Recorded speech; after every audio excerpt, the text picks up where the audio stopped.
Everyone, welcome to my YouTube channel. आज हम discuss करेंगे कि ऑनलाइन बर्थ सर्टिफिकेट को कैसे अप्लाई करते हैं। तो क्या होता है, जब भी हम कभी स्कूल या कॉलेज में अप्लाई करते हैं तो उस टाइम पे हमें बर्थ सर्टिफिकेट की ज़रूरत पड़ती है, या फिर कोई भी गवर्नमेंट डॉक्यूमेंट हमें बनवाना हो जैसे कि पासपोर्ट हो गया या ड्राइविंग लाइसेंस हो गया, तो वहाँ पे भी बर्थ सर्टिफिकेट का यूज़ होता है। तो क्या होता है, मोस्टली केसेस में अगर बर्थ हमारी हॉस्पिटल में होती है तो हॉस्पिटल ही हमें बर्थ सर्टिफिकेट इशू करता है। बट इन केस अगर बर्थ हमारी घर पे हुई है तो वहां पे हमें क्या करना होगा, बर्थ सर्टिफिकेट को अप्लाई करना पड़ेगा। तो आप दो तरीके से कर सकते हैं। पहला तो आप अपने नियरेस्ट नगर निगम में जा करके या फिर जैसा भी गवर्नमेंट ऑफिस होता है वहां पे जा करके आप इसे अप्लाई कर सकते हैं, या फिर आप इसे ऑनलाइन भी अप्लाई कर सकते हैं। तो ऑनलाइन अप्लाई करने के लिए कुछ रूल्स एंड रेगुलेशन होते हैं, यानी कि आपको 21 डेज के अंदर ही, यानी कि जब भी बर्थ हुई है तो विद इन 21 डेज आपको इसे अप्लाई करना होगा। अदरवाइज अगर आप 21 डेज से ज्यादा हो गया है, यानी कि उससे ज्यादा दिन निकल गए या साल, 1.5 साल, 5 साल जितना भी निकल गया है, तो इसकी एक अलग से फीस लगती है और कुछ एक्स्ट्रा डॉक्यूमेंट्स भी लगते हैं जो आपको इसके साथ जरूर मेंशन करने पड़ेंगे। तो यही सारी चीजें आज हम अपने वीडियो में डिस्कस करेंगे। तो चलिए शुरू करते हैं।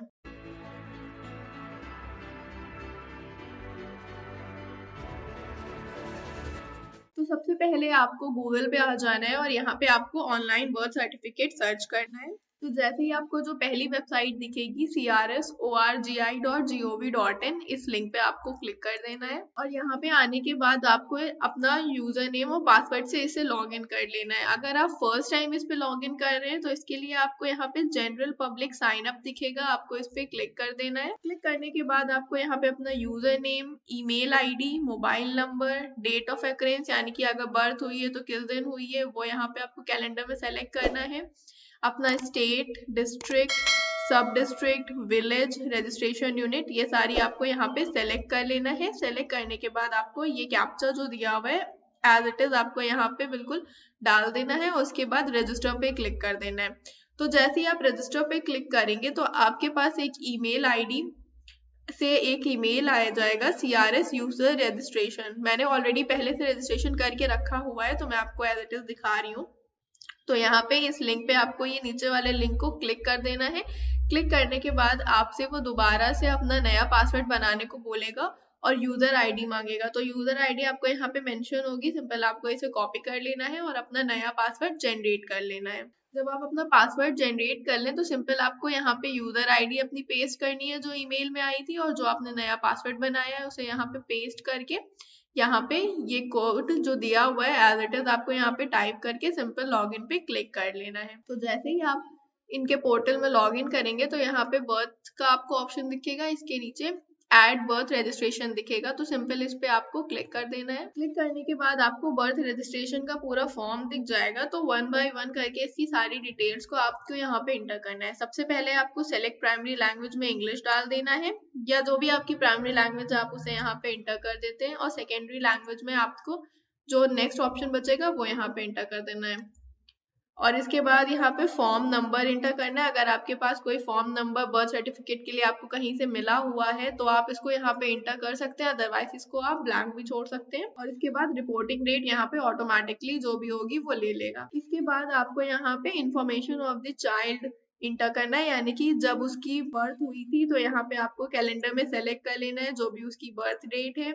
इसके बाद आपको उसका सेक्स यहाँ पे सेलेक्ट कर लेना है, मेल फीमेल, और उसके बाद यहाँ पे आपको उस बच्चे का नाम इंटर कर देना है, first name, middle name, last name.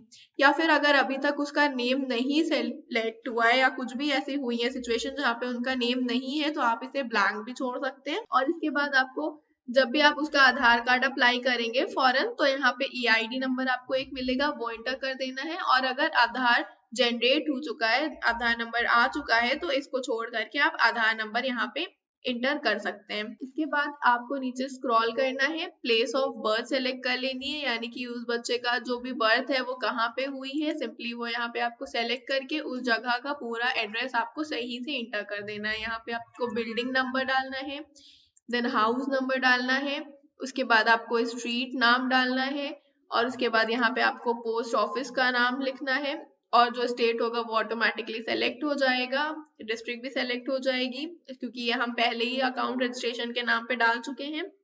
और यहाँ पे आपको पिन कोड डाल देना है।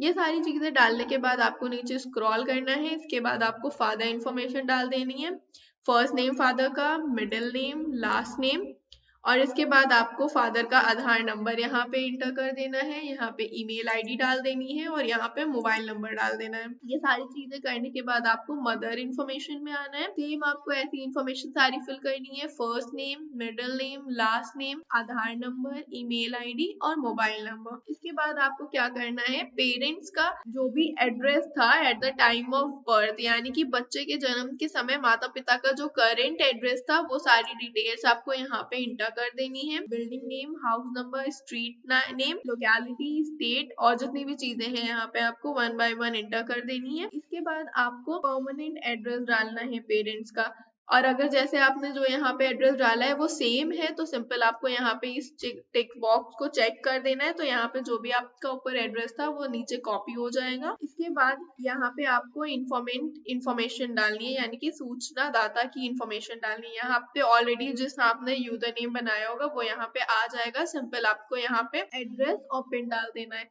अगर यही ऊपरी वाली सारी एड्रेस डिटेल्स है तो क्या करना है, आपको सिंपल इस टिक बॉक्स को फिर से क्लिक कर देना है, तो जो भी ऊपर एड्रेस होगा यहाँ पे कॉपी पेस्ट हो जाएगा और इसके बाद आपको सिंपल सेव पे क्लिक कर देना है। जैसे ही आप सेव करेंगे तो इसके बाद एक और इन्फॉर्मेशन टैब आ जाएगा। यहाँ पे आपको सबसे पहले स्टेट सेलेक्ट कर लेना है, डिस्ट्रिक्ट और सब डिस्ट्रिक्ट, ये सब चीजें ऑलरेडी सेलेक्टेड आएंगी। इसके बाद आपको रिलीजन सेलेक्ट कर लेना है, जो भी रिलीजन होगा, और इसके बाद फादर का लेवल ऑफ एजुकेशन, यानी कि फादर कहाँ तक पढ़े हुए हैं वो सारी चीजें आपको यहाँ पे सेलेक्ट करके डाल देनी है। और इसके बाद मदर की जो है वो भी आपको सेलेक्ट करके डाल देना है। और इसके बाद फादर की ऑक्यूपेशन, जो भी वो करते हैं काम, वो सारी चीजें आपको यहाँ पर से देख करके इसको सेलेक्ट कर लेना है। और एज ई मदर में भी आपको ये सारी चीजें सेलेक्ट कर लेना है। इसके बाद माँ की उम्र पूरे साल में पहली शादी के समय, यानी कि उनकी शादी जब हुई थी उस टाइम पे उनकी क्या एज थी वो आपको यहाँ पे डाल देनी है, और जब बच्चे का जन्म हुआ था उस टाइम पे क्या एज थी वो भी आपको यहाँ पे डाल देना है,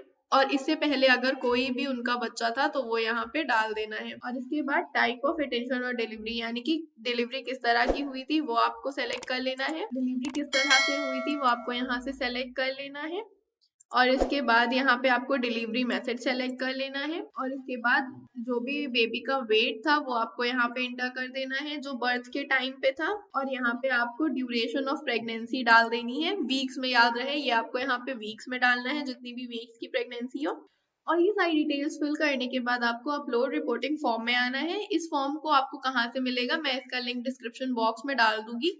फॉर्म इस तरह से कुछ दिखता है। इस फॉर्म को आपको मैनुअली सारी डिटेल्स अपने हाथ से फिल करनी है। इसका आपको सिंपल प्रिंट आउट निकलवा लेना है, और जितनी भी चीजें हैं बर्थ रिपोर्ट के लिए आपको सिर्फ ये फर्स्ट वाला फॉर्म फिल कर लेना है, फॉर्म नंबर 1।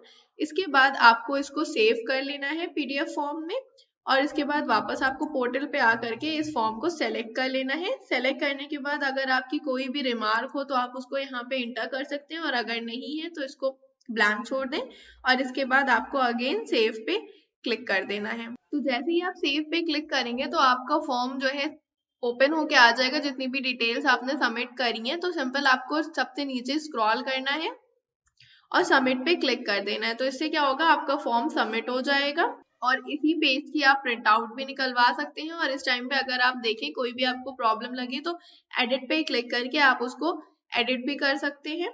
और ये सारी चीजें हो जाने के बाद जैसे ही आप सबमिट करेंगे तो ये पेज आपको लॉग आउट कर देगा। लॉग आउट कर देगा तो आप वापस अपनी मेन वेबसाइट पे ही आ जाएंगे। मेन वेबसाइट पे आने के बाद आपको दोबारा से इस पोर्टल को लॉग इन कर लेना है, और इसके बाद जैसे ही आप बर्थ में देखेंगे तो यहाँ पे 2 ऑप्शन आ जाएंगे, प्रिंट रिपोर्टिंग और इनकम्प्लीट रजिस्ट्रेशन फॉर्म। तो आपको क्या करना है, प्रिंट रिपोर्टिंग पे क्लिक करना है, और जो भी फॉर्म आपने भरा था उसको दोबारा से आपको प्रिंट आउट निकलवा लेना है।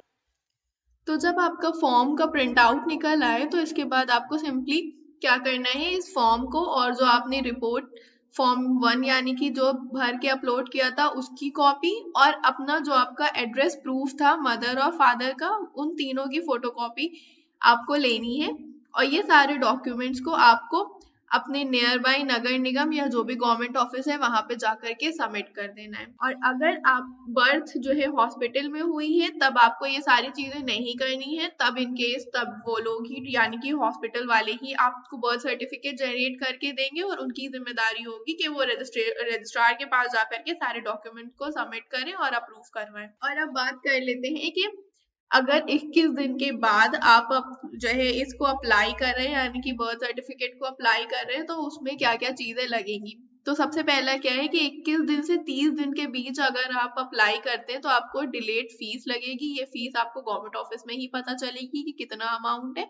और फॉर्म नंबर 1 को आपको सबमिट करना होगा जिसकी आपने रिपोर्ट लगाई थी, यानी कि ये वाला फॉर्म नंबर 1 सिर्फ।